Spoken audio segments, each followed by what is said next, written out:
back to my YouTube channel. Phan masa achun pathin imazo sinei pa aseije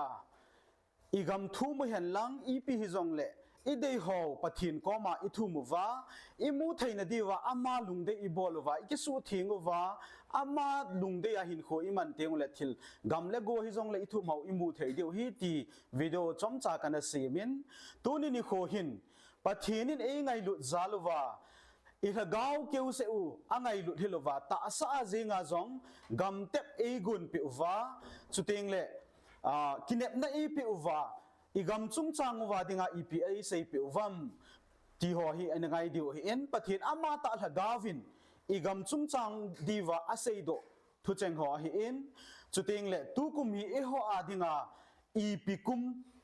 eipe ham ti ho eipe kum ham ti ho in seida uwa chuting le pathinin amansa alhachate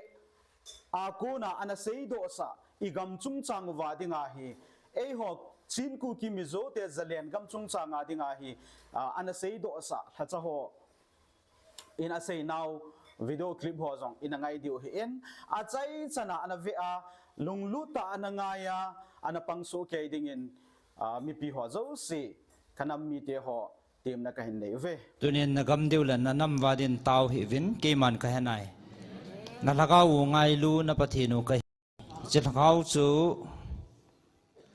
ke man ka it pin hen chu na kho sa wa le nagam deu ke man ka hanai chalai muna bo hello leisi na bo hello wan muna jong na chan deu ka koi pi nei ve kam de vin lum khap te vin thum wa de nei ta ve ki pa na khano mo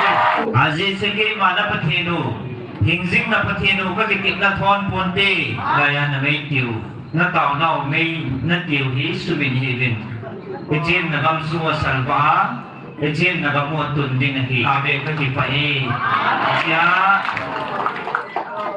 na tao hat chanwa na mau sal ding hi Ijilaya na tao na wakuna na gam sumu itung ding Ijilaya na tao na wakuna pathina na chandeu hi Tasa kami teban gal ka zopia kahile nang ho lhagawa ka chate iti ka din pi da ding ham nang ho ki tho pi ding le pan pi dinga nang ho lengam waipu sanga le thuma ha zo thanei zo thunei zo ke man ka koi pi na hi we tun ki cha hi ven lung thoi hi ven lung neo hi ven ke man kom pi jing win ke ma alpha le amego akit khel ti nei lo hingjing pathinin nang ma ho ka umpi jing ve lung neo hi ve aje chu thil ma zo se ka sim ma sanga patna nang ho hi lhagawa ding ka cha dinga kan hlan do sa nei ta ve kami Israel te jong khuju le bong noi lun a ka pui wa le nang mo ho lhagawa ka cha te hin tui lun na mun zalen ta na na diu mun hichlai muna kapui lut ding su kai ma lunglam ma hibwe na puna pateo khalani kita nazala gam lei se dong kana piwa kawan til ho kana that sa hi in tunin nang hon cho zo si chuna sabu uvin ke ma chen na thei jin jong na koi tapove hi cho hi na nung gel do ki the na dewa nagal mi te hui kai man ka hin til do ai bwe hi chimun ho chu na gam na go ho mun ho chu na su thiengwa ke ma ka thin banga gam sungjong na thin sa tiengole ke ma thu pi na chonwa iza kai ke ma lung lama na nom tiengole hi china gal hi na galu hi gala ka simpi lo diu na gal mi teu zo hi na ho su aka koi ding ai bove tun nang hon hi chi gam tip chuna nei panta ve in kami Israel te jong gam tip gap ka lo sa ding chun amoho China kisung kay ma ay taasan law ho chu kalun sa pon hita banga chu nang ho jong gam tip gam kalun sa na diwai kay ma ay taasan na ting le nang maho taasan na chunga bo chu kay man gam tip sunga ka pagpuilo ting na hibo we taasan ho hichi hin tui lo na Zulewa nom taalat na muna chu kapuilo diu hichi lei se na hichi mun kiu chu hilawa ton sot muna jong kapuilo diu na hi we nang ho ka vil naw hi wa noi mi te ho zo sinong ai hin he na hi chi nam mi te hi mi ham pha hi ve tia a hin sap phong na diu ni kho jong anai tai aji chu nang ho hi wa noi le sit kasi masanga pana kacha dia kana hendo nammi te na hitawe nang ho tasa le thisana Israel ahilo le tasa le thisana kami nahi lovin lungthim te hi win nang ho hi lhagawa kacha te na hitabowe Hiche lhagawa kacha te na hi naw hi ke adinga lulzo hi bowe ahin tasa kacha kathen nammi ten wa hiche lhagaw hu hing na hi amuzo povin aila nang ho lhagawa kacha te kathen ho hin ton so na hu hing na jong na nei diwa hi tasa nagal sa jong ke man ka het pi na win ahin ni cho sanga hichilai mana lhagaw may na ti kong hi tang lovin ti kong zingovin aji chu hi chi may ti kong may ti kong na wa ko na hi kawan dil zanil te ting le mai kala dinga tha apanga nanampum piu kawan dil te na ven bit na wa panga hi nagal mi te di win zong kichata hi win aji chu am honjong hi chi nam mi te hi hat sung nung pathinin pi ve ti hi amon jong akam chang ta wa phon do he tai u nang hon nong na za taw ve nagal mi te ve na ho pathin ho jing in jong hi chilai mu na ki phong khu hat sung nung pathin hi in ki ho zo si dinga jong ka pathin he ti in ami te ko ma phong do taw ve na ho wang van go loading ka cha te na hi ve tua hi pathin deihen chate pathin deihen chate ta asan chate adia chin kuki mizo chate adinga tu kum hi I tabang kinep na kum hi I tabang kum ham ti hi anasayo hitin pastor min thang ta South Korean pastor hiu pak kakipah hi ama he chapang neu cha hi tha akona anaping tha pathinin anaman cha tu ni ge aman cha mi pathinin a ocheng ta aseije zi a het sa mi hi in aseije na dungzuin tu kum hi itabang kum ham ti hi ama in anas kumbul that one ni achun anaphong da in hi ji chu ama na sei na achun tu kum hi kum sang ni le som ni langa kum hi a year of hope kinep na kum hi tin anasei da in hi hichi hi kangai jing lai hin hichi ka za an ni kho apa na hin ta san cha te chung chuna adi di a e ho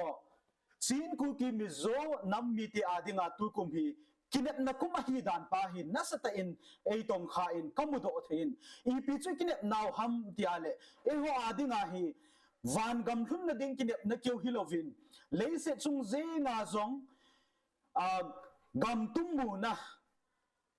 kinep na kumahi ti pa hi tuni ni ko hin ngam pelin pathen mi pa thachapa koma asei do thu cheng ho chu tuni ni ko a hi kinjong confirm kamu to ken hana mi pi ho zo se chin ko ki mi zo cha te ho zo se pathenin e sei pe thu cheng hi ti hi tuni ni ko a hi inangai wa kinep na puma pathen dei lam bol dinga ina panchi diwa ka hin tim na hi win hichi video clip yong chu chom cha khet cha anangai hitin chi zo ting le aban bana pathen eipuihoi le pathen lo pin ho pathen ni ho adinga thil agun ho hi aban bara ina sei kit diu he I'm here to prophesy to you about the year 2025 to you. I'm not here by my meditation. No, I didn't come here just to share my meditation. No, I didn't meditate anything. I'm not coming here to guess about the year 2025. And I'm not here to guess the name, the title of the year 2025. No, I'm here because I heard the voice of the Lord regarding your year, New Year 2025. And I'm here by the revelation of the Lord about your New Year 2025. Are you expecting to hear the voice of the Lord about your New Year? And now I'm here to prophesy to you about this year. This year, 2025, is the year of hope. aban kinin pathin hacha pathinin aman cha ta kit ma ama hi South Indian pastor khat hi in amin chu Dr. Paul dinakaran hi in ama zong I pathen aman cha ta khat hi in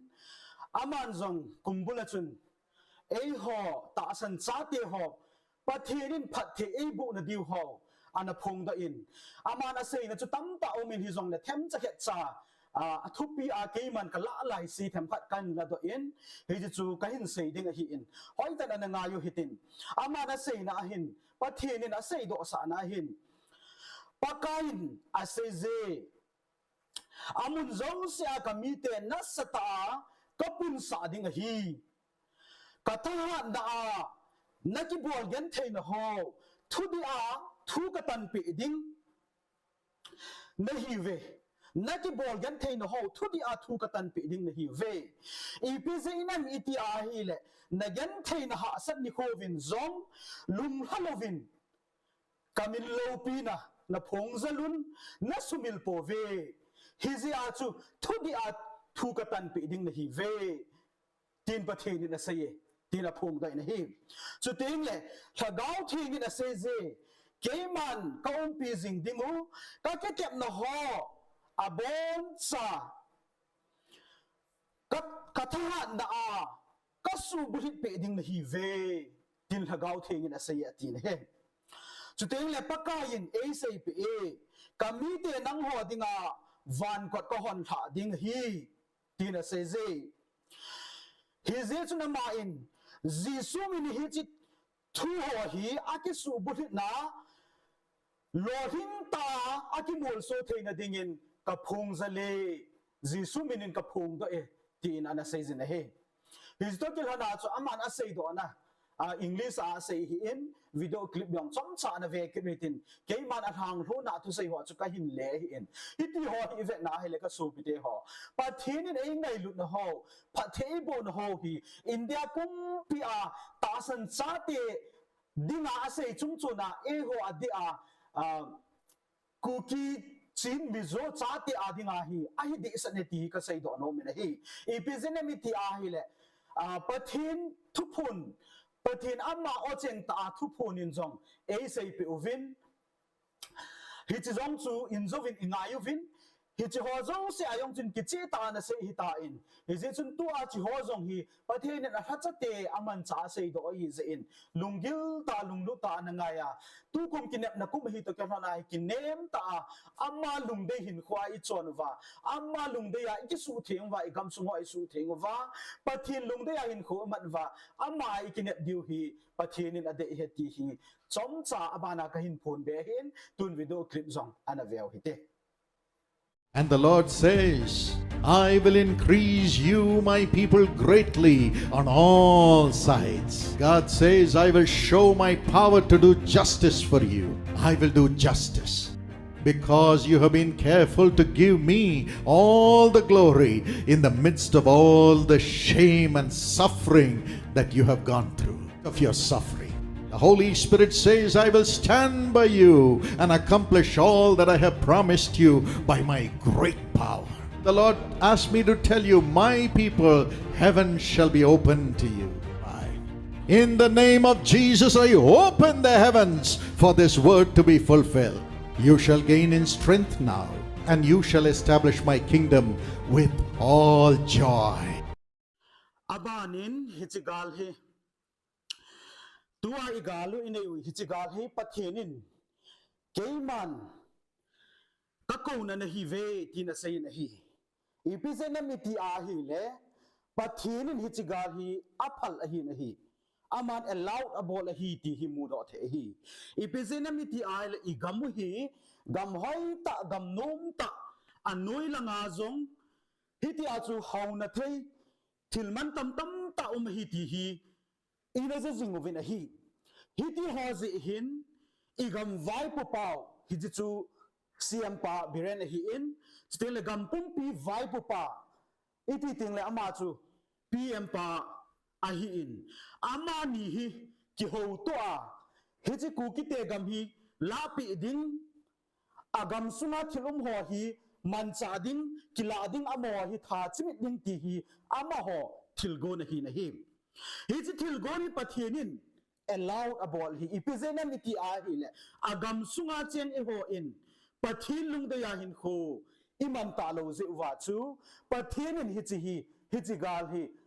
aum sa elau na bol hi ti hi tu chunga hin hoi ta mu do the na men hi ezenem ti ale masang la ya Pathen in kanam hen te Israel te atin Bible ivet na hi le ama ho zong Pathen lung de ya achon wa Pathen lung na hi teng le Pathen in Pathe bozin aum pi zinge ama wang Pathen lung de le wa chon teng le Pathen in galding asimpi zivin ama ho do ding ako ma cheng ho ai lo wa hi le ama ho do ding in namza chum Pathen an til do zin galin ana bol sa zin hi hi chu ama ho ding a lung khel na ding lung he na dinga Pathen in ana koi pi zin hi hi ta manga tu ni kho a song I ho jong Pathen in ka be hen ka cha te ne hi ve atin a hin Pathen lung de ya ina kha ta alo zi u hin tin hi ze a chu Pathen in hi chi I ho chunga gal hung ding pa hi allowed ana bol ta ni hi hi chu ta ke hana chun igam vai pu paul igam pumpi vai pu pau ke ho to in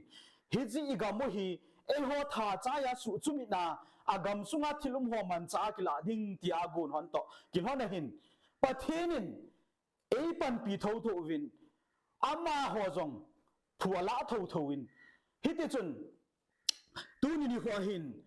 abana kain sei do nom kit hi hi chi gampum pi vai pu pa jing jong Pathen in gaw sak na pi ti hi kain ta lang no min hi Pathen in atha cha aman cha ta pastor ai lo wal Pathen sol cha atha cha Elijah Coffee King kakipah hi gana gama pi nga hi in ama pa in Pathen in he sa thu cha na phung do tan hi chi India vai pu pa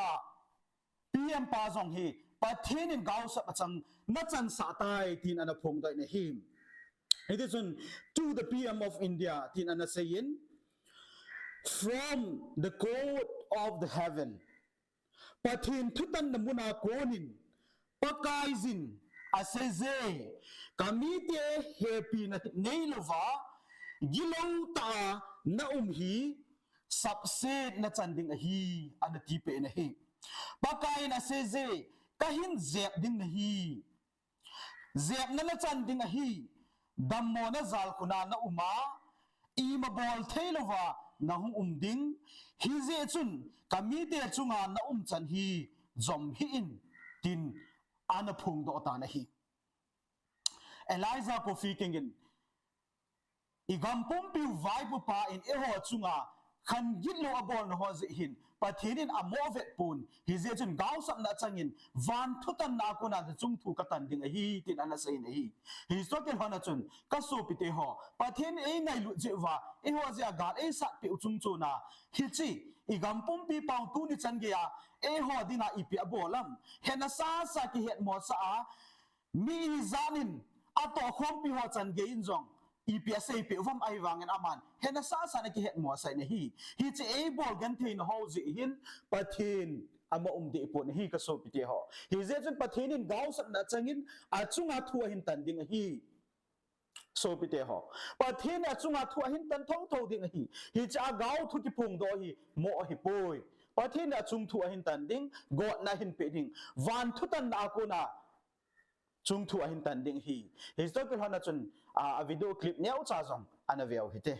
to the Prime Minister of India, a word of caution from the courts of heaven to the Prime Minister of India. That says the Lord, don't be mean towards my people.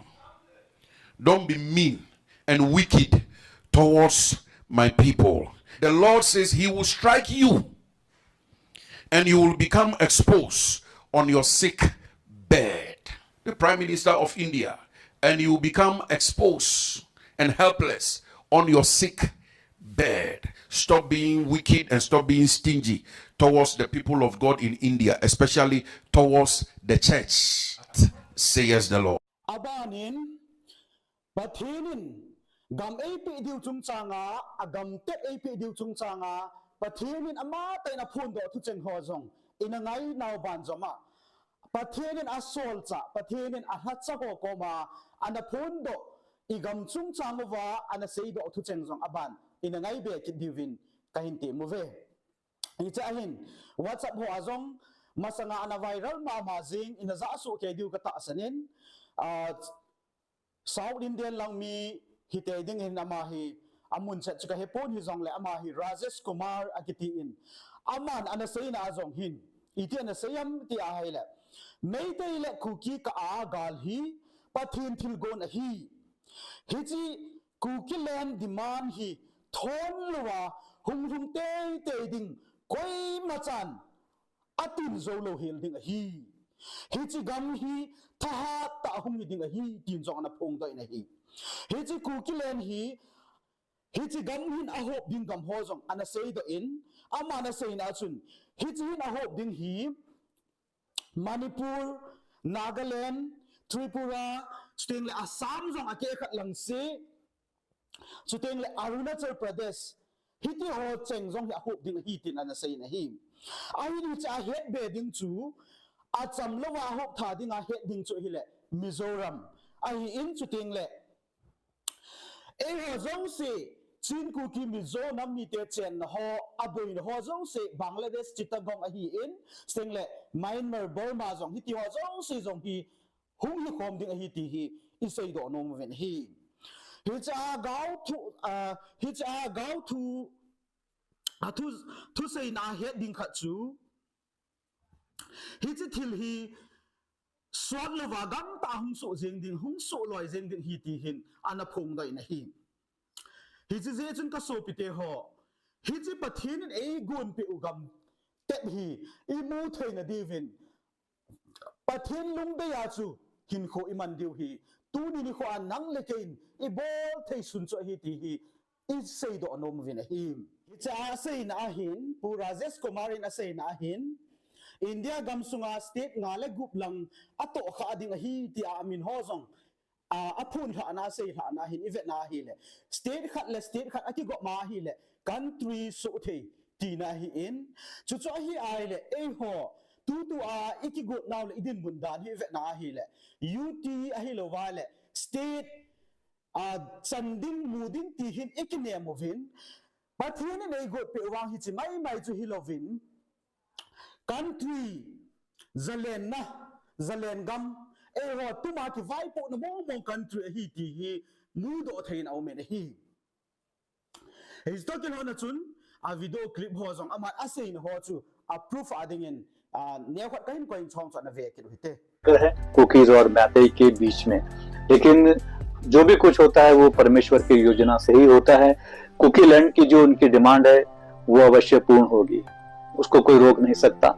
और बहुत ही शक्तिशाली ये लैंड बनेगा cookie land और इसमें देश का जैसे मणिपुर हो गया नागालैंड हो गया त्रिपुरा अगरतला और आसाम का एक बहुत बड़ा भूभाग इसमें शामिल हो जाएगा साथ ही अरुणाचल प्रदेश भी और ये एक बहुत ही जो है सक्षम और जो भी होगा कुकी लैंड वो बनेगा aban ki na pathenin gamte eipun do pe uchum changa amiman cha ho ahachate amiman cha ho ho chinku ki mi zo sunga dinga amiman cha evangelist omte Mizoram amazong tunai cha chun zan hidung vela chun ho Manipur zong visit hin bolin amana sein a tu chunga PR zong hi meitei tele India government kin gom khoma amahon thang akam wa hi tin jong ana phong dai na hi chule aman asei be kit na chin ku ki mizo nam mi te hi util state mai ho hi chi ho tham hi lowa independent country gam tuma ki vai pu na zalen na gam eipe di wa hi tin jong ki chen ta in ana phong dai na hi amana sei ben a chin ku ki mizo te chen na mun ho boy na mun tua boy na mun ho Bangladesh Chittagong a hi in chuteng le Myanmar Burma gam sunga hi in hi chi gam ho zo si to India gam sunga inzuwa ka hin phun ha ho hi ti ho zo si hum ki goma hi chi chu pathenin zalen gam samhat na gam eigon pe ugam te cho hi tin jong pathenin amiman cha ho sunga dinga jong amiman cha evangelist omte Mizoram ko ma jong ana phong da in hiti chun aman jong iho ko mong ahum hang sameti hi tuni ni kho ajong avela ka hin ta lang kit hi ka so pite hi je chun tuni ni kho hin igam tum mu diu hi tu kum kinet na kum ahi ti aka hin seima bangin igam tum mu diu hi mo thu hi po in hi je chun pathin sum pumin amma a umin aman noya lunin ama ta sanin alungdei bolin kinem ta in igam mudiu eite pi pau hi ngau hitin alungdein chon itin hin kho mangui te ti hi tuni ni kho a so pite ho zo sin ina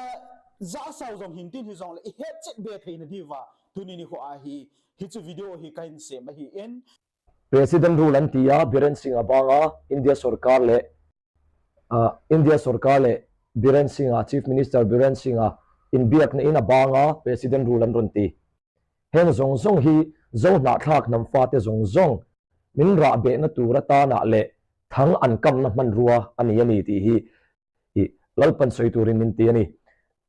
chuwang UT mai pe chu lalpan atum lo min tum lo chin ku ki mi zo na thak zong te hi UT mai min pe ka tum lo state mai min pe ka tum lo independent hill min pe ka tum ani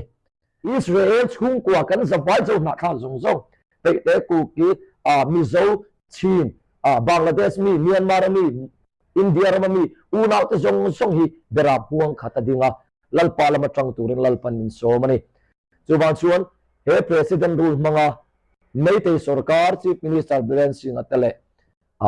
India sarkar te in biak ruk na om hi ngun takangai tu chungin ang thang kamani ti sa chungin athu kan soi talalpan mal somro se amen tu ni kho hin ka so pite ho iga agel iga ngai tu a hile hin kho izat ham khat i chan ta vin ingai tu a hile pona lungna zong omin ade de in anai pen pena zan hin dunga zani khat ve ni thil su ho kaga angai tu ni hi a hile kapuna ma zengin ade de in keithiman khopi muna nampi adinga ahin kho anachan latest adinga isu pipau lalgau thang amazong hi ke adinga zong high school asim laya ka student khat ka school chapang khat oza ka napan laya ka chapang ho khat an hi in ami hi na itabang mi hi kan he in hi je jun tu chunga ama chunga hi taba hung so nge hi ka ga angai to a hi le kapuna ma jeng ke jing ta zong ka tholal ma in ka lungthim anom po in a hin la lang khana ka ge la hi le leise chunga mi him zo se ithi so ke diu hi in thila la dinga zong amantam pen ni au men hi khatna chui pi ham ti ale pathin mina thi murder pathin mina thi murder chan ding hi pathin mina murder chan hi thila la thi phachum pen ti ham thila la dinga zong a phachum pen ti the hi in ani na chu inam pi adinga hin kho phal inam pi adinga a hin kho lem ki ti hi ta sa le se din kho adinga thila la dinga aman tam ani na hi ti hi tuni ni khon ka sei do no men hi je chung tuni ni kho chan ge ya hi chi nam dinga a hin kho ana chan ho zo se zana sang ta eipe vin eingailut vin ama ho hi inam pi uwa dinga ki phal do hi ta je vin ai ti a ki sumil ta loading le se hin ko lai sung se a ki gel do jing ding ki sumil ta loading hi ti yong i sei do nom vin hi sto ki hona chun in sung mi te adal ha in sung mi te nam pi adinga hin ko anabeya azia cha anu apa so pi in sung mi te ho zo sin jong igel diu chu tu ni mi kho a hi i ha sit naw tam ta umin tin i po na naw tam ta umin te hi zong le tu ni mi kho a hi zune mo chona thi hilova ai hilova le dam mo ve se na thi zong hilova nam pi adinga ahin kho อาจารย์เทนเปาฮีอโลปีเอตีอาฮีอีเยลูวาอีกละโมนูวาประเทศนินอีกำเตไอปีนี่ขุดเตียงเลยอีกปาดิวประเทศนี่ทางวาดิวเฮติปาฮีกินเนนโซอินเอวาอีกละโมนูวาประเทศน่ะอีกปีลุดว่าอามาอาจุลขมุนนะอีจันเทดิวเฮติฮีตุนินิขวาอินซุงมีเตหอโจเซจงเฮงเออิทัสินาวตั้มปีอุมินตินมีเฮมินอีกขมุนโจโปเวฮิจงเลปะเทนากุนินขมุนนะดีตาโจอเมติฮีตุนินิขอินอาทิอามังอินซุงมีเตหอโจเซจงฮิจิตุนิเกยาทิมังหัวฮีอโลปีโซฮิตาเวนัมปีอดิงาอินขพัลฮีเวทีอินสุมิลโลดีว่านัมมิปินโซอินสุมิลโลดีว่าทุนินิขวายกับปูนัดซาลาก็หินผาโปฮิอินปัทธินินอามหาโจเซจงพัทเทโบวินตินอเลงกามาดิงินปุยวินตินอดาละนัมปีหาโจเซจงกินเอ็มตาอามินanam pe adinga ki phal naw sumil lova igel do jingova in sumi ten jong ki hamon na in anei zo adu hetia kain se hintin ni phathe ibu pi taw hen ti cha chaina kain se in se hil o male ki ngai dam hi te kakipah